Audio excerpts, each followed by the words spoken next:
mudah memahami, mudah mengerti, itu menjadi identifikasi nyata bagi kita. Jemaah yang berbahagia, memang umat Islam itu harus cerdas, harus tahu kondisi dan situasi. Kalau imamnya sudah kentut, bahasa mudahnya sudah melakukan pembatalan puasa, pembatalan sholat, maka sebenarnya setiap imam itu wajib mengundurkan diri. Dan kalaupun imam itu melakukan kesalahan, seumpama saja bacaannya salah atau gerakannya salah, maka sebenarnya makmum melakukan tindakan korektifnya. Makmum melakukan tindakan korektif harus dengan cara yang lebih baik, dengan cara yang halus. Ya. Tidak boleh bahasa mudahnya arogan. Dia melihat cara melihat aturan bagaimana sebenarnya ketika imam salah. Yang pertama itu mungkin kita akan melakukan perbaikan bacaan. Ya. Umpama saja dia salah dibaca dalam membaca alladzina an'amta alaihim. Dia membacanya alladzi an'amta alaihim, maka kita akan melakukan korektif bacaan yaitu alladzina. Ya. Dan lain sebagainya. Dan ketika imam salah dalam gerakan atau apa, maka kita pun mengucapkan subhanallah dan lain sebagainya. Jadi walaupun Islam itu agama yang pasti mengikuti imam, namun umat Islam tetap harus korektif, harus berjalan pada aturan-aturan. Nah, ini adalah gambaran sebenarnya umat Islam jamaah. Umat Islam itu sebenarnya dia tidak mau bikin gara-gara. Adanya perang dalam Islam, adanya jihad dalam Islam. Kalau memang unsur-unsur jihad, unsur-unsur perang mereka sudah buat. Bahasa bedanya itu kalau lu memang jual, nah ada bahasa lu yang jual, maka gua yang beli. Islam tidak pernah takut dengan tantangan kebatilan sebenarnya, tantangan kemusyrikan, tantangan kezaliman, harus segera korektif. Ya. Oleh sebab itulah, maka kenapa Islam disebut rahmatan lil alamin? Karena Islam ingin pada kondisi kebaikan, karena Islam ingin pada kondisi kemaslahatan.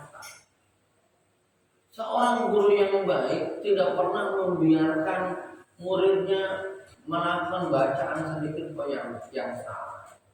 Karena dikhawatirkan kebiasaan membaca salah, dikhawatirkan dengan kesalahan itu dia akan terbiasa dengan kesalahan. Jadi seorang guru yang bijak itu jamaah yang berbahagia, kita salah sedikit pun dikoreksi dan lain sebagainya. Artinya memang Islam itu mengharapkan agar hidup itu lurus, agar hidup ini benar, agar hidup ini maslahat, agar hidup ini berguna, gitu. Ya. Nah, kalau peribahasa jamaah yang berbahagia, kalau ada peribahasanya, hal-hal yang memang ini sudah menjadikan hidup kita jadi kurang berguna, atau nilai guna, nilai maslahat yang ada pada kondisi sosial itu sudah sangat sulit. Wasodaan sabili bahasa aturannya begitu. Kita mengajarkan kebenaran kok sulit, menegakkan amar ma'ruf nahi munkar kok sulit, dan lain sebagainya. Disinilah harapan Allah agar kita terpanggil untuk menjadi penolong-penolong agama Allah. Ya ayyuhalladzina amanu kunu ansarallah. Kama qala Isa bin Maryam lil hawariyyin man ansari ilallah. Ya. Dalam surat As-Saff itu, wahai orang-orang yang beriman, jadilah kamu sekalian ini penolong-penolong agama Allah.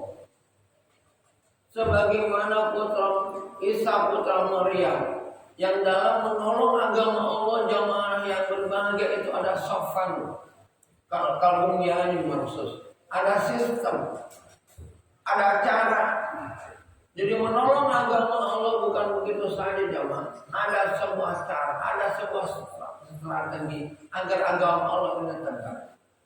Ya, agar agama Allah ini bisa dilaksanakan dengan baik. Ya. Kama qala Isa bin Maryam al-Hawariyyin man ansari ila Allah. Siapa yang mau menolongku menegakkan agama Allah. Jadi jamaah yang berbahagia, umat Islam itu harus menjadi umat yang satu, umat yang padu, umat yang terkoordinir, umat yang mengerti bahwa kalau memang sudah waktunya kita memperjuangkan agama Allah, maka wajib bagi kita untuk mengikutinya dengan sistem itu, dengan aturan itu. Jamaah yang berbahagia ini, kondisi ini sangat relevan dengan kondisi yang ada kita. Kondisi yang ada kita, jamaah yang berbahagia, umat Islam sudah saya sangat melihat bahwa kecintaan umat kepada para tokoh agama, kepada ulama-ulama, kepada habaib-habaib. Ya, insya Allah nanti jemaah pemahaman dzurriyyah Rasulullah di kajian malam Kamis tafsir Jalalain ini akan terbongkar. Ya, jadi bagaimana sebenarnya dzurriyyah Rasulullah? Sedangkan ada dalam Al-Quran itu wa ma Muhammadin aba ahadin min rijalikum. Apakah ini benar atau tidak? Insya Allah nanti malam Kamis mudah-mudahan clear. Jadi jamaah yang berbahagia kalau ingin mengikuti kajian tafsir Jalalain malam Kamis silahkan ya. Walaupun kadang-kadang di WA bagian pengajian Abi mah nggak masuk ke WA sebelumnya ya. Tapi nggak apa-apa ya. WA itu hanya sekedar mengingatkan aja. Tapi silakan direnungkan karena tafsir Jalalain ini jamaah yang berbahagia mudah untuk dikaji dan memang mengada tafsir yang dibuka, kajian Qur'annya yang dibuka, ya. Jamaah yang berbahagia. Jadi umat Islam itu umat yang rahmatan lil alamin, umat yang memberikan keberkahan. Jadi ketika orang ini jalannya sudah salah, umat Islam tidak bisa diam, ingin memperbaikinya agar tidak terjadi hal-hal yang tidak diharapkan. Karena semakin kesalahan ini semakin luas, semakin melebar, maka bahaya pun semakin mengancam. Jamaah yang berbahagia, kita ini sebenarnya sudah banyak termakan oleh media. Kita ini sebenarnya sudah banyak termakan oleh isu-isu yang sebenarnya itu bukan isu-isu Islami, ya. Tapi isu-isu itu yang sebenarnya tidak Islami gitu, karena didengungkan terus-menerus akhirnya seperti Islam. Ya, satu contoh, kita melihat anak-anak muda kita yang kebiasaan tidak sholat, yang kebiasaan main HP sehingga melupakan kepentingan dia untuk mengabdi kepada orang tua, untuk belajar, untuk mau memahami masa depannya dan lain sebagainya. Ini akhirnya kita seakan-akan kalah, membiarkan anak-anak muda kita, seakan-akan kita berpikir wajar anak-anak seperti itu. Memang udah zamannya anak-anak megang HP. Memang udah zamannya anak-anak mungkin berpola bertingkah laku seperti itu. Ya, akhirnya apa yang terjadi ya itu Anak kalau ngomong jelek udah nggak ada yang menegur. Anak ngomong goblok, tolong, emosinya dari muda sudah tidak terkendali. Ya, emosinya dari masalah yang sebenarnya dia tidak punya masalah sudah dia buat. Maka nanti yang kita khawatirkan itu ketika dia dewasa. Ketika masalah itu menerpa dia, ketika masalah itu menerjang dia, maka dia akan melupakan anak, bahwa akan melupakan istrinya, bahwa dia harus lebih baik berbuat kepada anaknya, dia harus mendidik anaknya, dia harus mendidik istrinya. Itu sudah akan terlupakan. Kenapa? Karena tingkat emosional sudah dibentuk dari sejak dini dan lain sebagainya. Nah, kebiasaan-kebiasaan seperti ini jamaah yang berbahagia, kebiasaan-kebiasaan yang seperti ini tentu saja ini akan menciptakan sebenarnya nanti situasi yang lebih tidak islami, akan melahirkan lagi anak-anak yang lebih jauh daripada nilai-nilai agama. Ya. Jamaah yang berbahagia, Allah jamaah ya kan dipercepat supaya nggak mengganggu konsentrasi. Jamaah yang berbahagia, Allah menurunkan, ya Allah menurunkan Nabi kembali. Allah menurunkan Nabi kembali yang semuanya sebenarnya tetap beragama Islam, tetap menjalankan syariat Allah. Kenapa ini terjadi? Dikarenakan zamannya dari belakang aja juga, dari belakang itu tidak mengganggu di depan, ya dari belakang aslinya sopan juga, ya dan lain sebagainya. Jadi tidak mengganggu konsentrasi, ya.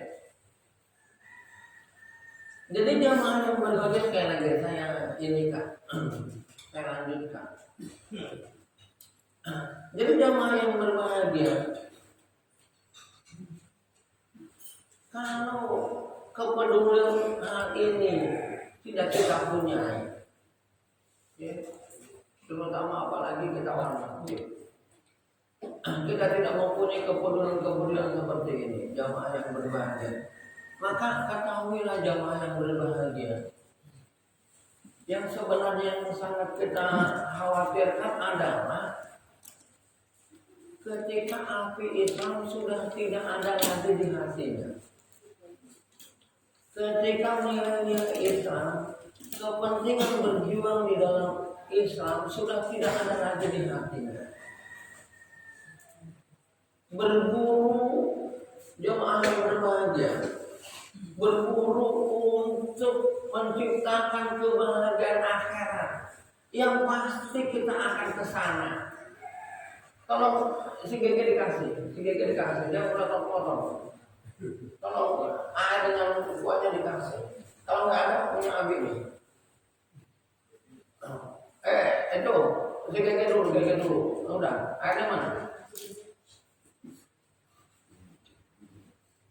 Jadi jamaah sekalian sekali lagi perlu kita analisa, ya. Jadi ketika di dada sudah tidak ada nilai-nilai keislaman, sudah tidak ada keinginan untuk memperjuangkan nilai-nilai kebenaran, kemaslahatan, ini situasi yang sudah sangat berbahaya, jemaah. Kenapa? Karena kematian kita itu pasti. Kita menghadapi yaumil akhir itu pasti. Kita akan ditanya terhadap persoalan keagamaan itu pasti. Adanya kata-kata intan surah yang surga. Ya ayyuhalladzina amanu qulu ansalallah. Hai orang-orang yang beriman, jadilah kamu penolong-penolong agama Allah. Karena Allah sudah mempercayai kepada umat Islam bahwa yang akan menegakkan agama Allah adalah umat Islam. Allah kuasa enggak? Allah Maha Kuasa. Tapi kekuasaan Allah, jamaah yang berbahagia, tidak akan bertentangan dengan hukum-hukum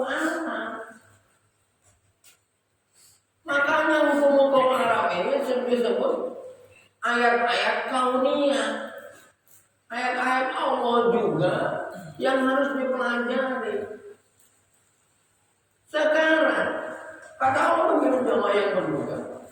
Walau syaa rabbuka la'amana man fil ardi kullum jami'a.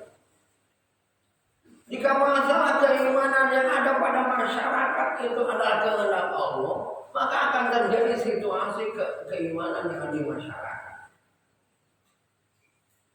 Tapi kan masalah keimanan yang ada di masyarakat ini tidak mudah dibuat oleh Allah kalau manusia yang tidak mau berjuang.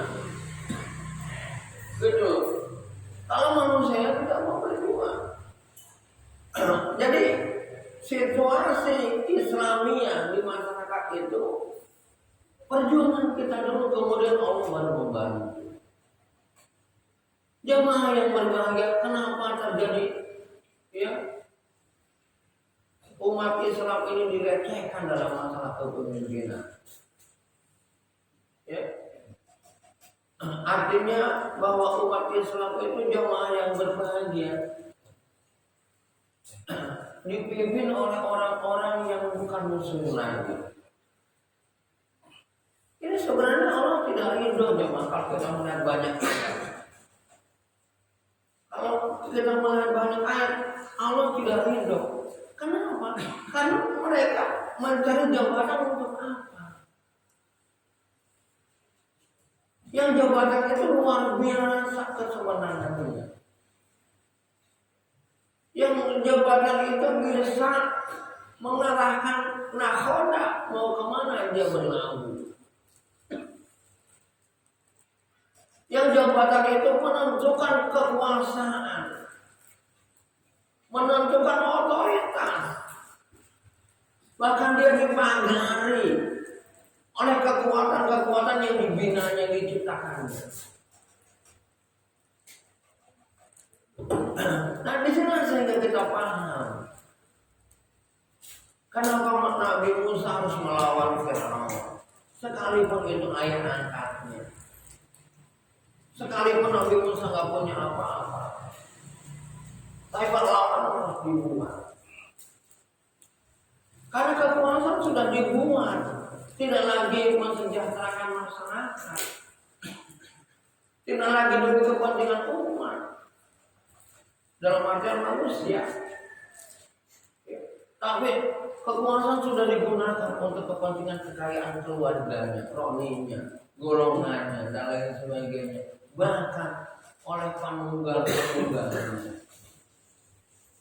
Ini umat Islam cerdas. Kalau umat Islam tidak cerdas, maka ketahuilah kondisi yang lain mudah untuk diarahkan. Kenapa? Karena dia tidak punya sistem. Dia tidak punya nilai-nilai ruh. Ya. Tidak punya nilai-nilai rohaniah. Mereka bergerak, berjalan menggunakan nilai-nilai material.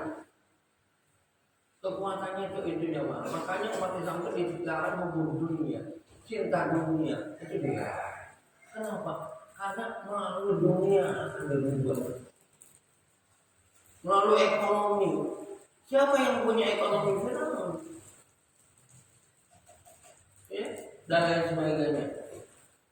Jadi umat Islam itu tidak mau diam, tidak mau dalam artian ingin berusaha agar situasi kondisi lebih pasti untuk hal-hal yang terbaik.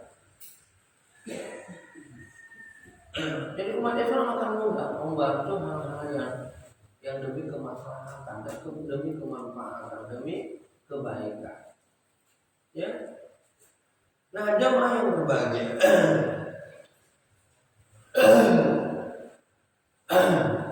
Juga yang harus saya sampaikan satu lagi jamaah. Kondisi real tentang corona ini, yang kondisinya sebenarnya tidak selesai. Yang kondisinya sebenarnya kok malah seperti ini. Dan akan meningkat nanti ketika Ramadan. sekarang lagi mau dinaikkan. Ini corona apa? Virus apa? Kau tahu banget kalau mau Ramadan baru naik. Kalau anak sekolah udah mulai giat, aktif, ingin, pernah bisa dibuat jamaah. Makanya dalam Islam itu jamaah yang berbahagia, wa makaru, mereka itu membuat permainan. Wa makaru Allah yang berpermainan juga. Nah kita harus dalam permainan Allah juga, wa makaru. Karena apa? Wallahu khairul makirin, dan sebaik-baiknya yang membuat permainan itu Allah. Bagaimana cara bermainnya? Bagaimana kita selaku umat yang mayoriti, yang banyak ini mengetahui, mengikuti dasar-dasar ilmiahnya.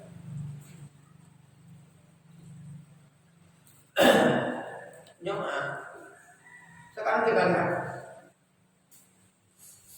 kenapa sebenarnya mudahnya saja Islam itu tidak menggunakan dogma. Bahasa mudahnya begini. Kalau agama-agama itu kan berdasarkan dogma.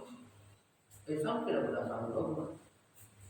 Islam berdasarkan penelaahan, penelitian, keilmuan, dasar pemikiran dan sebagainya. Jadi kalau agama-agama itu berdasarkan dogma, yang penting lu percaya. Ya, masuk akal nggak masuk akal nggak urusan lu. Karena ini urusan agama. Islam tidak pernah mempercayai hal itu. Islam tidak pernah berdasarkan hal itu. Ya. Jadi oleh sebab itu, nah ini dogma ini juga jamaah yang berbahagia digunakan oleh sistem. Ya. Kalau sistemnya bilang harus begini, maka ketentuannya harus begitu. Oleh sebab itu umat Islam dalam masalah corona ini dengarkan sebenarnya yang benar-benar ahli dan dia mandiri. Apa kata mereka? Corona itu apa? Omikron itu apa? Omikron itu bahkan jamaah yang berbahagia ini analisa, gitu ya, yang saya pantau. Ini untuk pembersihan, katakanlah kalau ada corona yang lalu itu dibersihkan oleh Omikron. Jadi nggak usah khawatir. Bahkan yang akan menjadi masalah itu orang yang sudah divaksin 2 kali dan lain sebagainya, kan berjalan lebih repot. Tapi ini tanda-tanda akan turunnya wabah ini, kalaupun ini dinyatakan sebagai apa ya, analisa biologi. Ya. Nah jadi saya harapkan Ramadan tahun ini juga tetap Masjid Al-Barkah harus berusaha, harus berjuang untuk kepada nilai-nilai dakwah, nilai-nilai mengajak, karena ini yang hilang. Sebenarnya hasil survei sekarang jamaah yang berbahagia, ini jumlah umat Islam aja sudah menurun, sudah sangat menurun. Ya. Di beberapa tempat itu jumlah umat Islam sudah relatif kecil. Bahkan di perumahan-perumahan itu sudah mulai membangun masjid itu juga kerepotan. Ya. Oleh sebab itu jamaah yang berbahagia positif, kita harus berpikir Islam kembali harus menggaungkan nilai-nilai dakwah. Islam harus peduli dengan umat Islam, harus peduli dengan Islam. Ya. Kita jangan peribahasanya tidak tahu persoalan. Wa malam yahtamu umurul muslimin fa isamihi. Umat Islam yang tidak tahu persoalan umat Islam bukan umat Islam. Oleh sebab itu, marilah kita berusaha untuk tahu persoalan umat Islam dan bagaimana berjuang, bagaimana berkorban. Ya, insya Allah jamaah yang berbahagia surga menanti kita. Perjuangan itu jangan kenal orang. Ya. Insya Allah jangan. Kalau sekarang ini memang godaan setan, tiupan setan yang begitu kencang di dunia ini. Kita sangat terlena dengan ya kenikmatan kehidupan dunia. Tapi nanti setelah kita menjelang akhir-akhir kehidupan, baru akan Allah perlihatkan kepedulian kita terhadap Islam. Wa antum hayna illallah. Jemaah, mohon maaf saya berusaha untuk mengisi walaupun kondisi badan ini masih agak sedikit ini ya, ini mata aja udah memegangnya ramang-ramang gitu ya, artinya karena apa masih kondisi pusing ya. Dan kemarin saya mohon maaf saya tidak menginformasikan terlebih dahulu. Saya pikir saya bisa aja, saya bisa datang, saya bisa menyampaikan walaupun masalah-masalah yang peribahasanya ya sederhana gitu ya, tapi karena saya ternyata nggak bisa, akhirnya saya mohon. Baik jemaah yang berbahagia, mudah-mudahan Allah memberi hidayah dan taufik kepada kita semuanya. Saya mohon maaf sebesar-besarnya jika ada kesalahan atau kesalahan. Namun jemaah yang berbahagia, saya mengharapkan marilah kita berpikir cerdas, berpikir analitis, berpikir kenyataan real, ya, agar kita ini nanti tidak terjebak kepada kenikmatan hidup hanya untuk dunia saja. Ya, insya Allah kehidupan kita sebenarnya ada yang akhirat. Apalagi usia-usia kita ini sudah usia kepala 4 atau kepala 5 atau kepala 6 yang sudah sangat sebentar lagi ya. Usia kepala 4 itu sudah sangat menentukan. Baik, bila kita hidayah wa ya al-Fatihah.